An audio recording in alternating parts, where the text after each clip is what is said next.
Warm welcome to the programme, and thank you for watching. And in this programme today, we'll be discussing the leadership contest within the Labour Party, and what this means for British-Israeli relations, and also the impact that this could have on the Jewish community, as well as the US military aid package to Israel worth $38 billion. And my guest today is my good friend Michael McCann from Israel Britain Alliance. Michael, you're a regular on this programme, so you need no introduction. So thank you for joining me today. It's great to be here again, Simon, as always. Michael, you've just flown in from Jersey, where you spoke at the launch of Jersey Friends of Israel. Can you describe to us how these regional groups are popping up throughout the country in support of Israel, and what do you think their success is down to? Well, you're absolutely correct, Simon. They are popping up all over the country, and which took me for the first time ever to Jersey. And for my friends in Jersey, I am wearing the band which says that supporting Jersey Friends of Israel with the Star of David and their logo on it. So I told them I would do that. Fantastic. We've had a fantastic event. I met for the first time Alan and Jane Ferguson, two Christian friends of Israel in Jersey, two fantastic people. I went along with Barbara Dingle from Pimlico Friends of Israel, and Pimlico Friends of Israel has now twinned with Jersey Friends of Israel. And we were also joined by Ronnie Yedida Klein from the embassy, and Tally Corrin, who provided some entertainment at the launch yesterday. Over 100 people, 100 Friends of Israel, Jewish, Christian, people who just support Israel in the island of Jersey, showing their support. And sitting beside me at the table were the Chief Minister of Jersey and a newly elected Senator Sarah Ferguson. So we had a great discussion, fantastic support being demonstrated by the people over there. And let me tell you also, Simon, there's a big fan club over there for you, for Revelation TV and the Middle East Report. So I thought I would champion all those causes in the opening few moments of the programme. Fantastic, and yeah, it's just a special welcome to the supporters of Israel from Jersey, and thank you for your support, and very much appreciated. I think with these groups, and what's so amazing is that they've really captured a kind of imagination of being able to show the real strength of this Jewish Christian alliance in support of Israel, but also getting practically involved. That is the new thing of getting involved in politics and realising that speaking up on behalf of Israel and confronting anti-Semitism and also lobbying members of parliament is very effective but also very necessary. Well, Simon, you remember when I did the first programme and I was telling you all about the Israel-Britain alliance. It seems like an age ago, and you know how quickly friendships develop. But I explained in that programme that we knew that were supporters of Israel from all different creeds and backgrounds across the whole of the country, every part of it. We just needed to find them, and we needed to give them the opportunity to express their views. And that's exactly what the Israel-Britain Alliance has done. And we are connecting and coordinating, and that's a key word, coordination, the campaigns, because it's all very well all the different groups going off and doing their own little things, and they will also be defending Israel locally, extremely important. But when it comes to defending Israel on a national basis, we have to bring everyone together on the same platform. That's what we're doing. And our current campaign, #StopTheWar, is our biggest yet. And we are literally getting thousands of supporters to write to their members of parliament and to the Foreign Office simultaneously. Because, for example, Jersey, they don't have any MPs. And they've got a different legislature and a different jurisdiction. But they are crucially, foreign affairs and defence are covered by the British government. So therefore, it's entirely appropriate for Jersey Friends of Israel to make their contribution to the debate, and we're giving them that opportunity. Fantastic stuff, really good. Today's topic of discussion, I mean, this week it's the Labour Party conference being held up in Liverpool, and you know, you were a former Labour MP, so you have a real insight view into the Parliamentary Labour Party. Can you just give us a little bit of an insight on what are the key issues at stake regarding the leadership contest between the incumbent Jeremy Corbyn and his challenger Owen Smith?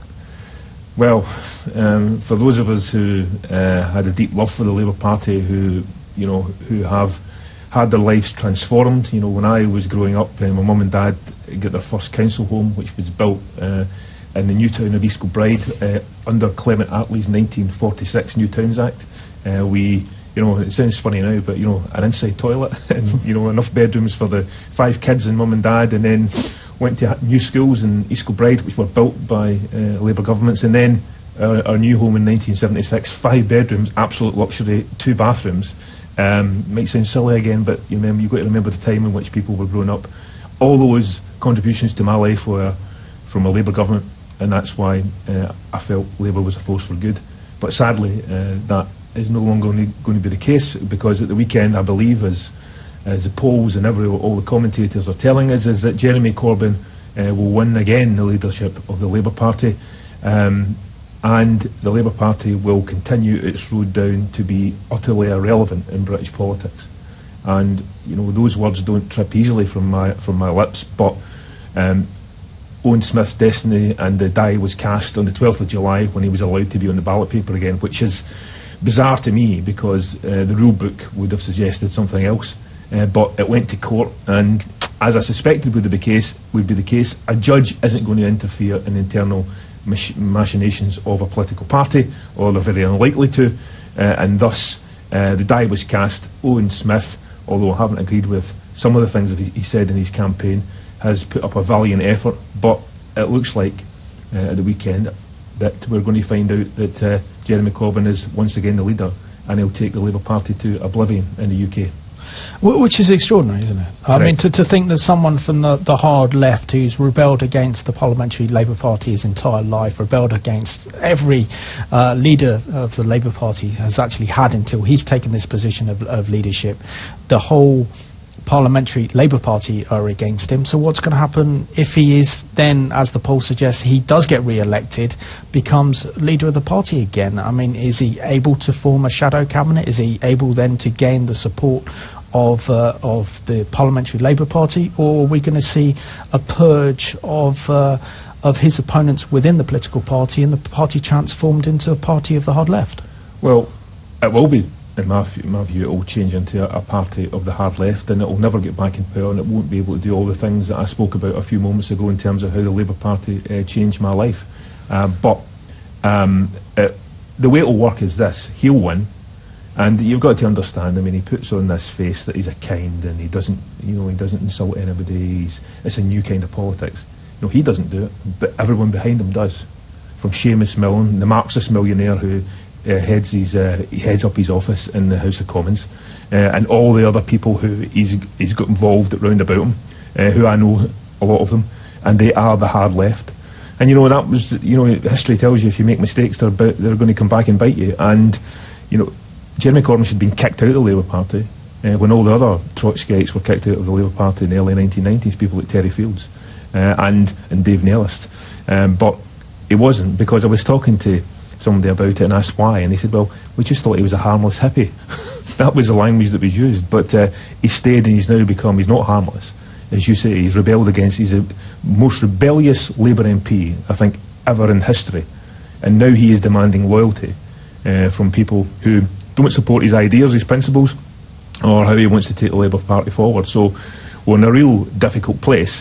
What will happen is that the machinery behind Jeremy Corbyn, i.e. Momentum, aka Militant, as they were called in the past, will now start to plot the downfall of the people who have openly rebelled against them. So people like the General Secretary of the Labour Party, Ian McNicol, a good guy with a good heart in the right place. He will be targeted. They'll remove him. They'll take out all the key people behind the scenes, and then they'll move on to the deselection processes. For all their words of we're not going to do that, of course they will. We have seen in the Dispatches programme how they infiltrate the party, exactly the same as Militant done in a couple of decades ago, 2-3 decades ago. And moderate Labour MPs, the MPs who will make a real difference and who have a chance to become, who are electable and can form a Labour government, they'll be deselected. And then you'll see the party moving from a party potentially of government to a party of opposition, for a party who will never see office again. But you have to put it into perspective. In order to become a party of government, you have to be hitting the high 30s in terms of opinion polls. If you get 41, 42%, 43% of then you're likely to be heading for government. What do the extreme left get? They'd be lucky if they get 1%. They wouldn't probably get anywhere near that in a national election. So therefore, even though the Labour Party is sitting at 20% or 21% in the polls, they'll see that as a victory for their hard left policies. So their principles will be put in front of a Labour government ever been in power again and able to help the people who are worse off in our country. And, I mean, looking at the campaign of Owen Smith, and he comes across as a kind of decent guy, and I've been impressed with what he said when it comes down to tackling the issue of anti-Semitism within the Labour Party, even his stance on Israel as well. Why do you think that he... Obviously, we're doing this programme before we actually know the election result on Saturday, but if the opinion polls are correct, why do you think he lost this election? It has nothing to do with Owen losing the election. The person who lost this election were two people, actually, Ed Miliband and Len McCluskey. And people might think that's a bit odd because Len McCluskey is the leader of Unite. But let me just briefly take you back to where it came from. Len McCluskey, if you remember the Falkirk fiasco, where Unite were caught trying to fiddle the selection process for Len McCluskey's friend, Carrie Murphy. Carrie Murphy, incidentally, who stood as a candidate against me when I was up for selection for the Labour Party, and who is a hard left extremist. So he tried to fix it for his friend to become a candidate as a Labour MP.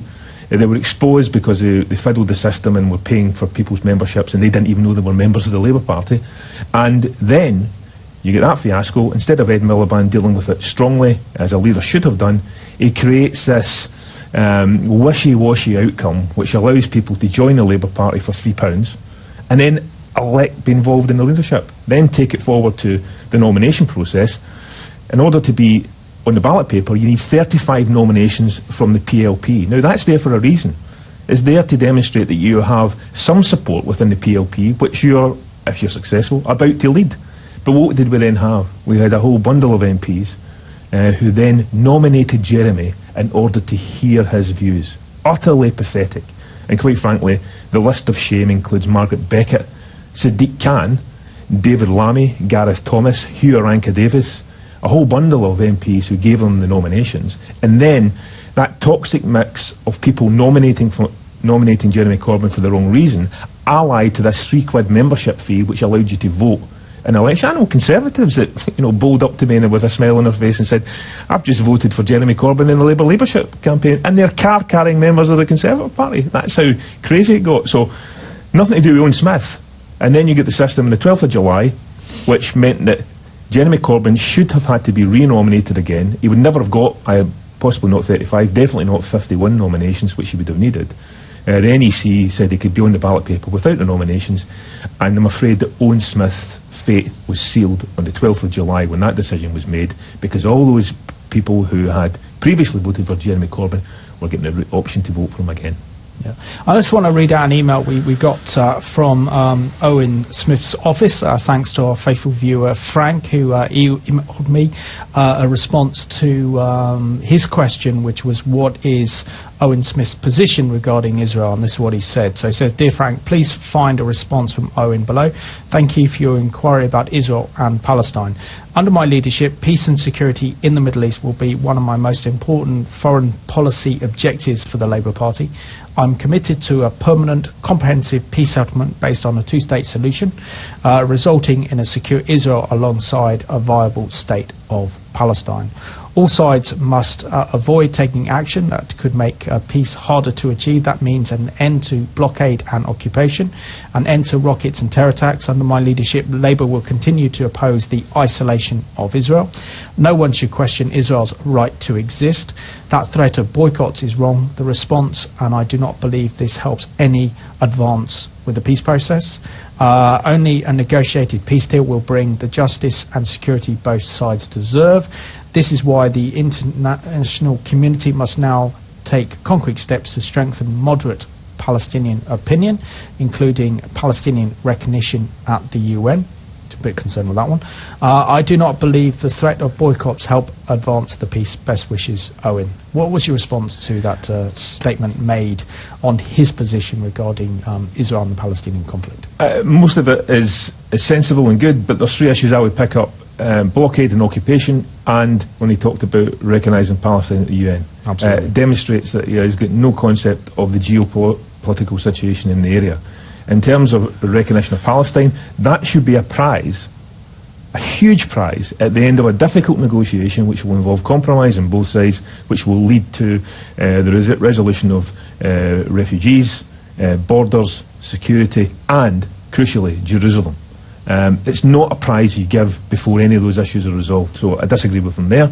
And in terms of occupation and blockades, well, dead simple. And if Hamas stop firing rockets and try to acquire ammunition, guns and the most sophisticated weaponry imaginable in order to fire it at innocent Israelis, then we won't have there won't be any blockade, or there won't be a need for a blockade. And in terms of occupation, you know, it's a term that's used very glibly by a lot of politicians, but I think it demonstrates that they don't understand the history.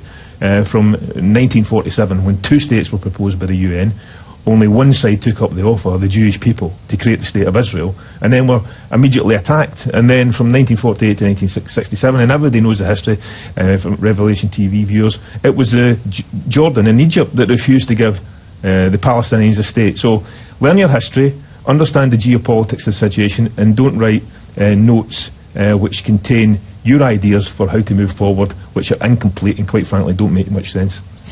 I like your friend speaking. Let's have a look now at the debate, which turned very heated debate between Owen Smith and Jeremy Corbyn on the issue of Israel and the issue of anti-Semitism within the Labour Party. I'm sure we can agree on 2 things. Firstly, that all of us together are going to make sure that we defeat any aspects of anti-Semitism within our party and within our society. On that, I'm sure we're absolutely agreed. Yeah? We are agreed, but I'm not sure you're entirely committed to it, Jeremy. Owen, that is a pretty unfair, let's say unfair way of saying it. I have spent my life opposing racism in any form, as have you. And as have you, and many people on the left. And many people on the left. And many people on the hard left of our party who've been alongside you over many years do associate anti-Zionist, anti-imperialist, anti-Israel perspectives, and that is unfortunately colouring some of the dialogue in our party. Let's be clear. And I don't think you've been strong enough in speaking out against that and distancing yourself from it. We are very clear that we're all opposed to anti-Semitism. We're all opposed to any form of racism in our society. That's the very core of what our party is about. It's the statement I put to the National Executive, which was unanimously agreed at its meeting in New York. Well, some of your Jewish Labour MPs do not feel that the Labour Party under your leadership is a safe place, Jeremy. I support them in their right to their identity and what they're saying. I support them when they're being abused, just as I would support anybody else who's suffering any kind of racism. Just as you would as well. They don't feel support. And Owen Smith did very well there in standing up for Jewish MPs, standing up for the Jewish community, and also Israel against Jeremy Corbyn in that very fiercely fought contest for the heart and the soul and the leadership of the Labour Party. I have to ask you, Michael, having seen that clip in full, what comes to mind really is that how has the issue of anti-Semitism become one of the most dominating issues affecting the party under the leadership of Jeremy Corbyn? Because whatever he just said in that clip, he is the most mendacious individual possibly that I've ever met. Because this, first of all, when they did the inquiry about anti-Semitism, they rolled up Islamophobia and all other forms of racism. Well, at the time that was not on the agenda at all. It was about anti-Semitism. So they wanted to bring in a few new dimensions in order to, it wasn't just about anti-Semitism. Then they hired Shami Chakrabarti, and of course we never got to the bottom of when she was offered the peership. But of course, Jeremy Corbyn opposes the House of Lords. And in principle, and you know, he holds those principles apparently very dear to his heart, but then he bends his principles to appoint one person, and one person alone, Shami Chakrabarti, to the House of Lords. Quite frankly, if it walks like a duck, sounds like a duck, it's a duck. And my view is that was a shabby deal done with Shami Chakrabarti to produce a report which contained some criticisms and made some points about using terminology like Zios and things like that, but didn't tackle the heart of the matter because they'd broadened it. And this is the danger. You've got to look at the terms of reference that are given to these individuals that are running inquiries like this to ensure that the terms of reference cover all eventualities, and they didn't. But what's mendacious about Jeremy Corbyn, just to deal with the clip, Owen done really well, bat in the corner there, making the point that Jewish MPs do not feel safe in the British Labour Party. But this is where he's mendacious. He participates in panels with members of Hamas, a group which is pledged to destroy the State of Israel. He took money from an Iranian TV station which promotes all sorts of terrible things for people that don't agree with their ideology. And he hired Marxist millionaire Seamus Millen to run his office. Seamus Millen is completely anti-Israel. So, you know, I judge people not by their words, but by their deeds. Absolutely. So he says things in the TV, in the clip there, and they are simply not what he believes. He is not a truthful and honest man. There was a hustings on Sunday for the Jewish community in which Jeremy Corbyn and Owen Smith took questions of the audience. Things were organised by Jewish News and JW3. And this is what Jeremy Corbyn says about Israel. He said that, yes, in response to an audience question, that Israel has the right to exist. I support the right of the State of Israel to exist under the agreement of the original borders of 1948. And that's all he would say on the issue. Now, that is some move for Jeremy Corbyn, because before the Labour Party conference last year, he couldn't even mention the word Israel to a meeting with Labour Friends of Israel. Yeah, but Jeremy Corbyn is a populist that you know, treats experts and people who have got great knowledge of difficult parts of the world with complete disdain. He believes in the will of the people, but in this homogeneous concept that everybody's got the same view, but in actuality he's only talking about his little clique and cult of people who support him. And finally, he believes that all problems are very simple and easy to solve. Well, his solution, incidentally, would be to immediately recognise the state of Palestine and to immediately recognise the different parts, component parts, and not to resolve any security issues for Israel, not to resolve any border issues with Israel. He would demand the right for refugees to be able to return to the State of Israel, which we know, given the crazy formula that UNRWA have for defining what a refugee is, would completely swamp the State of Israel and would in effect destroy it. So he knows all those things. So all his solutions would be designed to destroy the State of Israel that his words have just suggested that he wants to endorse. Quite frankly, you can't fit the two pieces of those jigsaw puzzle pieces together, because what he says and what he truly believes are two entirely different things.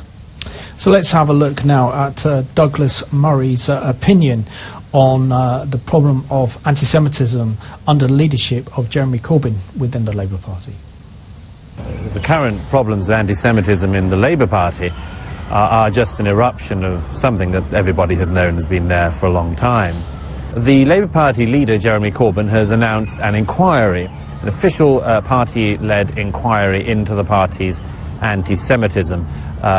He has appointed somebody called Shami Chakrabarti, who used to run something called Liberty, and is a sort of left-wing social campaigner, to head the inquiry. The striking thing about the Labour Party's inquiry into itself and the accusations of anti-Semitism is that it cannot possibly come up with the truth. And the reason for that is very clear, because if the Labour Party has an inquiry into anti-Semitism in the Labour Party, it'll discover that the problem is at the head of the Labour Party and that the fish has rotted from the head. The Labour Party itself is now led by a man, Jeremy Corbyn, who has spent most of his political life being very cosy with some of the world's most notorious anti-Semites, some of the world's most notorious Holocaust deniers, and of course has described and constantly behaved as if the people in Hamas and Hezbollah are, as he says, his friends. These are not one-off comments, they're not things that just slipped out of his mouth, they're not niceties, they are expressions of Jeremy Corbyn's own views. During the height of this recent crisis, Ken Livingstone, the former mayor of London and one of the most senior figures in Jeremy Corbyn's Labour Party, gave an interview which got him into a lot of hot water, partly because he started talking about Hitler and which of Hitler's early policies he thought weren't so crazy and which ones were, and it's never a great position to get into. But Ken Livingstone said something absolutely fascinating in this interview which hasn't really been picked up on. He was trying to respond to the comments by Naz Shah, who had said on social media, had approved a post saying that all the Jews of Israel should be moved to America, forcibly deported to America. So Ken Livingstone said, you've got to understand this happened at a particular time in a particular context. And the context, as he explained it, was that it came during another period when the Israelis were brutally massacring the Palestinians. So he didn't say it came during a period in which Israel, after having had thousands of rockets fired into Israeli territory, led the most targeted, pinpoint, precision warfare that the world has ever seen against specific targets, even warning houses in advance of Hamas commanders that the house was going to be hit, even warning launch sites of rockets that they were going to be hit. He didn't say that. He implied that the Israelis, through sheer habit and indeed glee, just had another of their periods of randomly, brutally massacring Palestinians. And again, not Hamas commanders, not rocket launch sites, but Palestinians. That's where the Labour Party's problem is, for the time being, impossible to resolve. Because when a party is led by people who spread lies about the state of Israel, who spread lies about the only Jewish state in the world, it's not surprising if kids coming up in the party, or random members in Bradford or anywhere else, think it must be open season and that they can say what they want. Because after all, if there was a group of people who were just randomly and enjoyably massacring other people whenever they felt like it, who wouldn't step up and make themselves heard, perhaps very forcibly? So this is the Labour Party's key problem. They are trying to find out what the source of their anti-Semitism problem is, and the problem is that it comes not only from the grassroots, but from the top. And the top of the Labour Party, as it currently stands, has been pushing this poison into the body politic in Britain for years. This is Douglas Murray, speaking for the Gatestone Institute in London. Thankfully, there are very good social commentators like Douglas Murray who make a lot of sense on these very, very important issues that affect the nation. I have to ask you, Michael, as expected, looks like Jeremy Corbyn will regain the leadership of the Labour Party. What does this mean for Israel and British-Israeli relations, and what does this mean for the Jewish community as well? Well, sadly, in terms of political parties in Britain, the Labour Party was once the most prominent Zionist political party in our country. No shadow of a doubt. From 1932 onwards, Labour Party conferences actually passed motions every year calling for a national home for the Jewish people. And it might surprise Revelation TV viewers to know as well that the TUC also done the same thing. And so that is now a dynamic which is completely gone. And under Jeremy Corbyn, you will have the honeyed words, which we've heard a few moments ago earlier in the programme, but you will see everything which is anti-Israel. He will completely back boycotts, divestments and sanctions, something which we are successfully campaigning against in our country. And he will take the white Labour Party to a place in a whole bunch of different subjects to a place where they're completely unelectable. But the problem for people like me, and for people in the Jewish community who have a social conscience, is they'll find it difficult they won't be able to vote for Labour anymore. I certainly, I'll make it clear, I would not vote for Jeremy Corbyn in terms of his leadership of the Labour Party or to be Prime Minister. And I dare say that many people will feel exactly the same way. And people will find that extremely difficult because they'll not believe they have a natural political home. And that's really sad.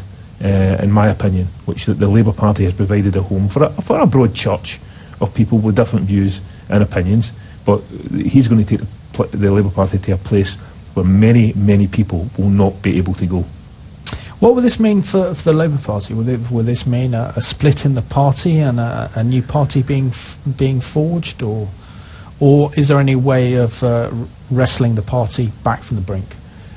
I think it's difficult to wrestle the party back from the brink, because once you're leader, you've got an enormous amount of power. And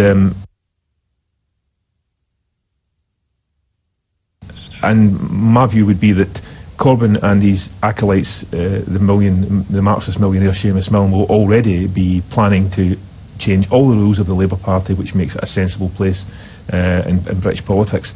And that will mean that they will completely concrete themselves in to never being defeated again. And there will be a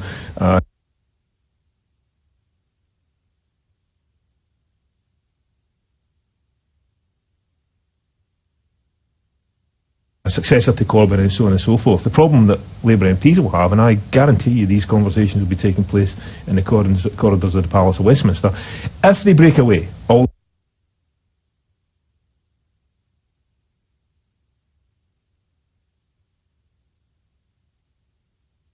the sensible MPs, there is an argument that they would then they could form the formal opposition, the official opposition, because he would be the biggest group of MPs in the House of Commons, and they'll probably suss that out with John Bercow, the Speaker.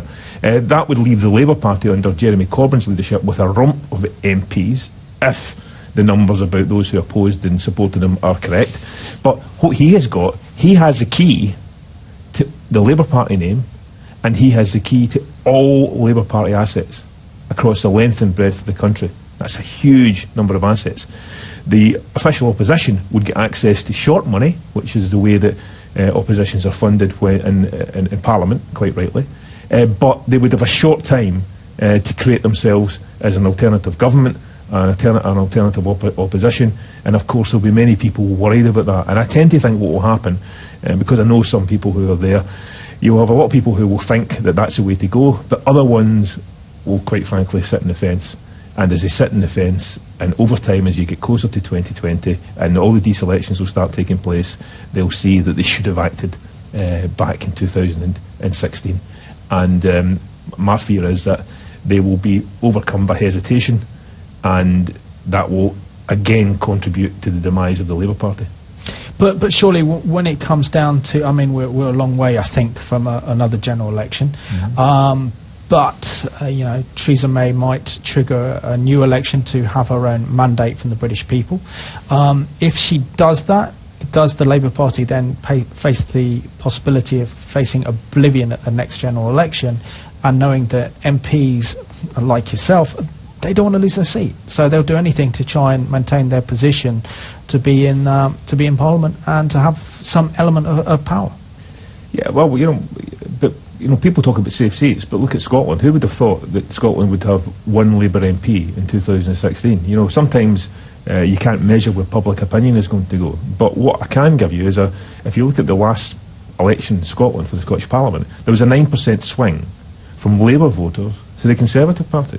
That was because they thought Labour was soft on the nuclear deterrent, they thought Labour was far too much to the left, and they thought that Labour was going soft in the Union. The very thing that the electorate punished us for in 2015 at the general election, after winning that tremendous victory to stay in the United Kingdom in September 2014. So, yeah, in terms of that process and an early general election, there's other things to consider, because the Boundary Review has reported, and Labour will lose seats of that because of that anyway, because you're moving to standardised sizes of constituencies, which means that Labour, because they have got more inner city constituencies with smaller numbers of constituents, then they will lose out more than the other parties. So that in itself will create problems for the Labour Party. You add that to an elected leader who the vast majority of the country, I mean, I've heard them described from everything from a communist, which he is, to people wouldn't vote for him because he's a scruff, you know, in terms of how just he presents himself. And, you know, how could you vote for someone like that to be the leader of your country? So people have their own views, but I know from the feedback from people who are still chapping doors, I'm not involved in party politics anymore, so therefore I've not been doing that. The only doors I'll be chapping is for the state of Israel and our country's relationship with Israel. But the feedback I get from them, from working class areas, is we can't vote for him. We cannot vote for Jeremy Corbyn. And so I don't know if Theresa May will call an early general election. I suspect not, because the same tensions exist about the change of constituencies in her party as in other parties. I suspect that she will run through to 2020 now. Not an expert, but that would be my take on it. But it doesn't matter if it's 2017, 2018, 2019 or 2020. when the election takes place, with Jeremy Corbyn leading the Labour Party will be massacred. Also, I think we want to bring into the equation, I think, Michael, the role played by the Shadow Chancellor, John McDonnell, in conciliating the hard left as being the main power broker behind Jeremy Corbyn, and he's someone that we should pay particular attention to. Well, John McDonnell is never going to be a friend of mine, and I thought in my time when I was sitting on the benches close to him that he was an exceptionally sinister individual. He was involved and seemed to think that he should take his orders from leading Trotskyite trade union officials rather than his constituents, and most importantly the Labour whip, because you have to be organised and disciplined when you're in power. And alongside Jeremy Corbyn, I'm sure he voted against the party position, the official Labour position, many times. But he's showing his true colours. He's trying to act as if that he's a sensible, grown-up, mature politician, but he has these outbursts where he uses terribly bad language and makes attacks in his own colleagues. And every time he's caught, he said, "Oh, it was a joke." Well, I can differentiate between a joke and someone being caught out actually saying something which has embarrassed even his own leader in Jeremy Corbyn. But he is, be assured, when Jeremy Corbyn was wobbling, when people were resigning and saying, "We cannot work for you, you are not a leader, you're not good enough," the person who was stealing his backbone were two people probably, would be John McDonnell and Marxist millionaire Seamus Milne. I think we have to leave it there on this issue and just see what happens with the election. So let's really hope and pray that Owen Smith does win this election, because I think it's vital for democracy that we have a strong, effective opposition. But the other news topic that we need to discuss really is that this incredible $38 billion military aid package from the United States to Israel to secure Israel's security, but also mean that Israel would be an effective military ally to the United States in the most hostile and dangerous region in the world. What would you make of this incredible military aid package, the biggest in America's history? No other ally of the United States has received this sort of aid package to secure that strategic alliance between the United States and Israel. Well, America is Israel's biggest ally. Absolutely no doubt about it. And thank God for that, because the money isn't just being made available for the sake of it. It's because Israel faces an existential threat every single minute of an hour and day and of every single year. And the threats that they face are from a civil war that's taking place in Syria. We've got Lebanon, which has always been a venue for very difficult politics. We have got an Iran always trying to get a nuclear weapon, despite the protestations that they have given that goal up. Then you have Hezbollah, which has got more arms than many countries in our world. And then you have the threat of Hamas, again supported by Hezbollah and Iran, who are firing rockets into Israel. But for Iron Dome, would cause far more carnage and death and maiming than they currently do. So the package is extremely welcome, and I understand that the package has also got a clause in it which allows Israel to receive more funding should they come under attack, which again is welcome. But can I make the connection and analogy, Simon, between the America and Britain?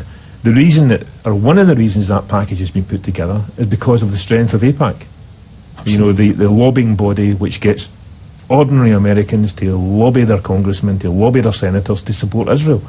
And I was at the AIPAC convention earlier in the year, a remarkable event, where all the big gun politicians come along to, Hillary Clinton was there, Donald Trump was there, all the presidential candidates were there, because they realised that the lobby for Israel, whether it be Christian, Jewish or secular, was so important and they had to be listened to.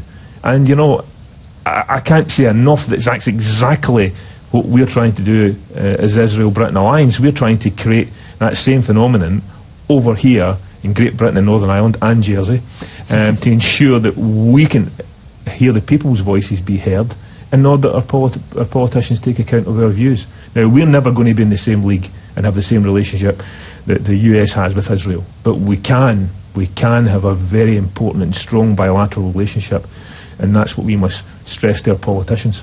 And also, I think I have to mention, Michael, that the fact that Brexit means that this gives Britain an opportunity to develop stronger ties, economically, cultural, but also military ties with Israel, because we'd be outside of the European Union. Well, there's so many ties that we already have with Israel. I think we've said in other programmes that if viewers are going to pick up a prescription, that 6 of the prescriptions that we take in Britain have been created, the drugs have been created by Teva Pharmaceuticals, headquartered in Tel Aviv. That's something that we should tell the people who despise Israel and the haters, because they may not get their prescriptions next week if they got their way. But we have a fantastic relationship already bilaterally. I think there is room to improve it, irrespective of where people were in the Remain or Leave side of the debate. The decision has been made, democracy has, and the people have spoken, and we have to get on and make those bilateral relationships work across the world. And I hope that one of the, not just in alphabetical order, but one of the top countries up there is going to be Israel, and that we work hard to secure even better agreements with the wonderful state that Israel is. Absolutely. So let's have a look now at this news report that talks about this historic signing of this US military aid package worth a staggering $38 billion. After 10 months of talking, Washington has agreed a record $38 billion military aid package for Israel. The deal, signed on Wednesday, will allow Israel to upgrade most of its fighter aircraft, improve its ground forces mobility and strengthen its missile defense systems.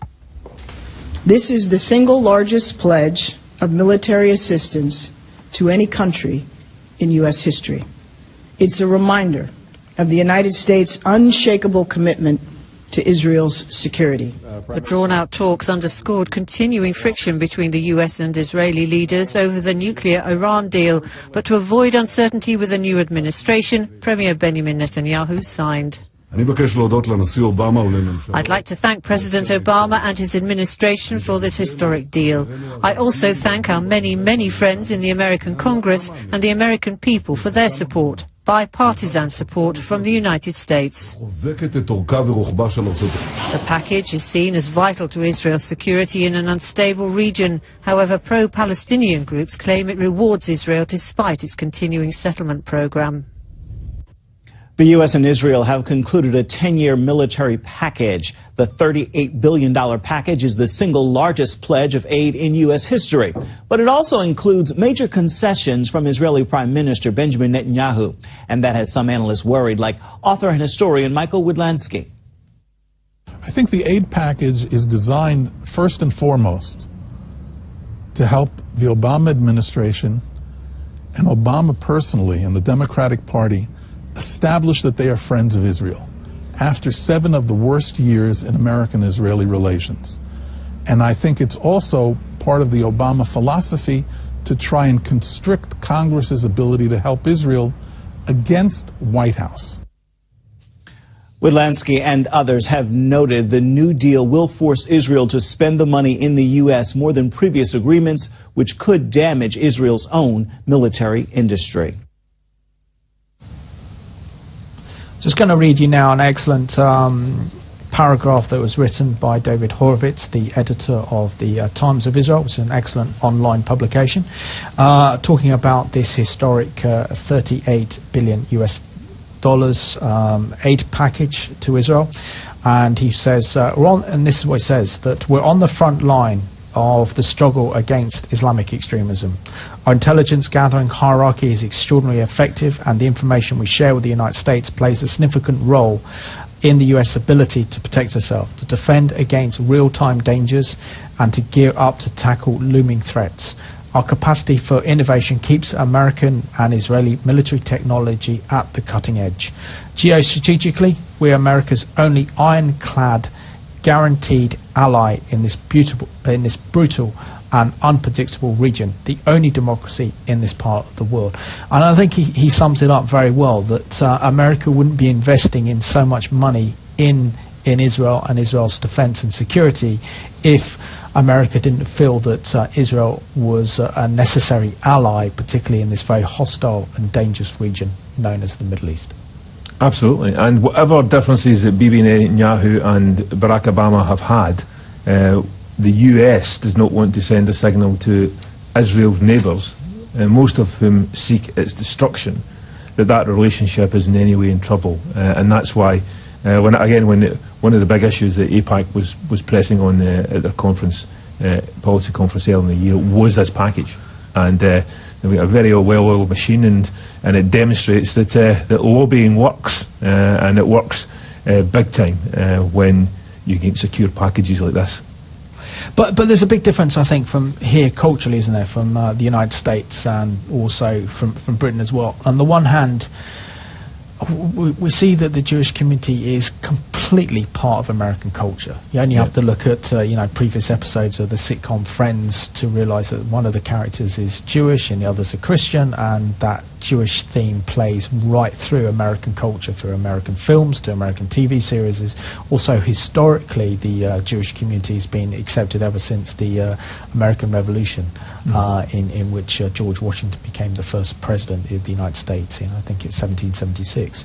And from there, the Jewish community has been established, and then the United States has been such a strong supporter and back of Israel really since the creation of the State of Israel, with Truman going against the advice of his own cabinet, going against the advice of the US State Department in recognizing the State of Israel.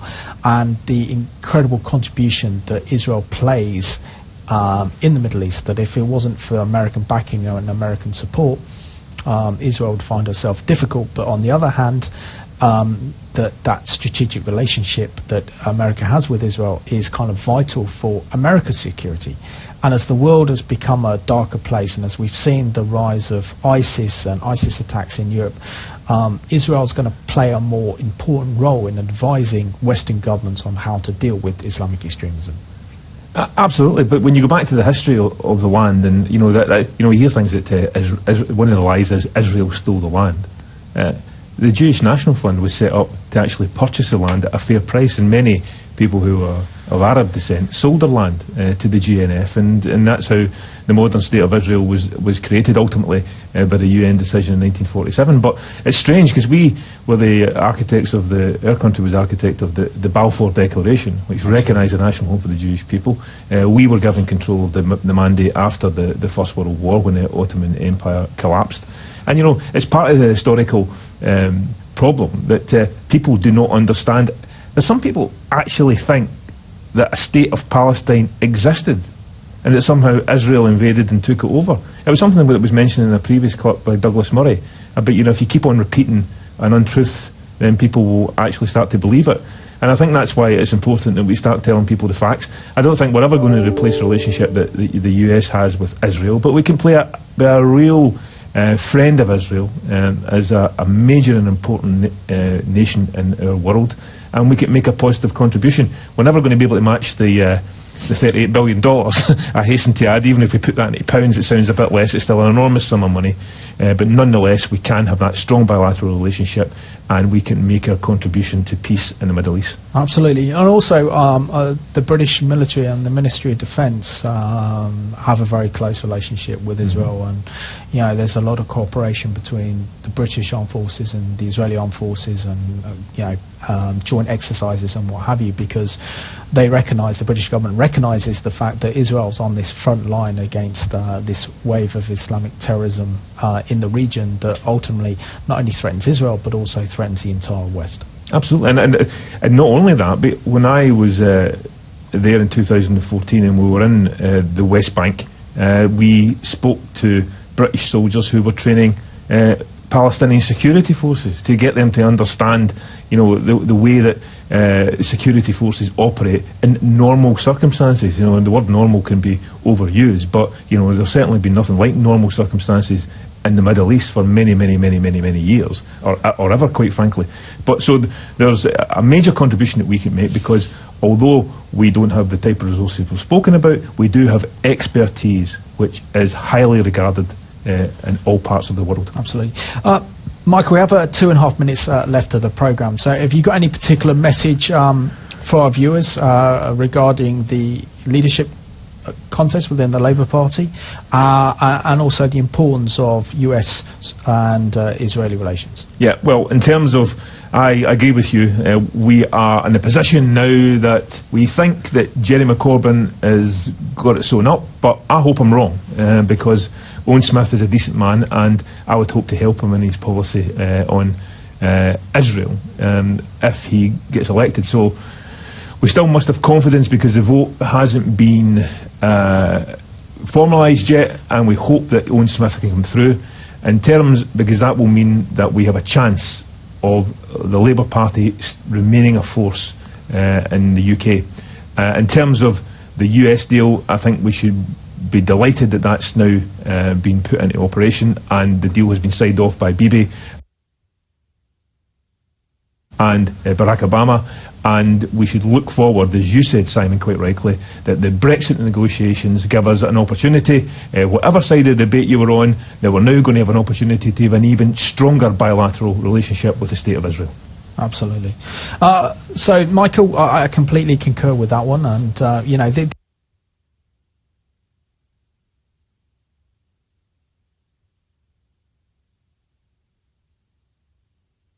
this is something that you would love to see here in Britain, is that that strategic alliance that is stronger and more vocal between Britain and Israel. At the moment, you know, it's very strong, but it's a little bit subtle. It's not proclaimed as much as in the United States. Isn't this an aspiration that we should look to and try and achieve in terms of developing stronger strategic relations between Israel and Britain? Yeah, well, one of the reasons that and your viewers need to know this, is that one of the reasons that we seek deals with other countries, and we seek to build up good trade and economic and military relationships are sensible, but when it comes to Israel, people hold back a little bit, and one of the reasons that they hold back is because of this dynamic where the Palestinian narrative has taken over. We must change that. Michael, I just want to thank you so much for being my guest. Always a pleasure to have you on the programme, and no doubt see you soon. Thank you very much. Pleasure. And I just want to thank you for watching today's Middle East Report, where we discussed the impact of the leadership of the Labour Party, and particularly this contest, particularly if Jeremy Corbyn remains leader, and the impact that will have on the Jewish community, and also in terms of British-Israeli relations and the problem of anti-Semitism. And let's hope and pray that Owen Smith wins the leadership of the party in order to have a proper functioning opposition. And we're also going to praise the United States government for this US military aid package to Israel, which is vital for Israel's security. And we'll leave this song in dedication to the incredible bravery and courage of the IDF, young men and women serving on the front line on this fight against Islamic extremism.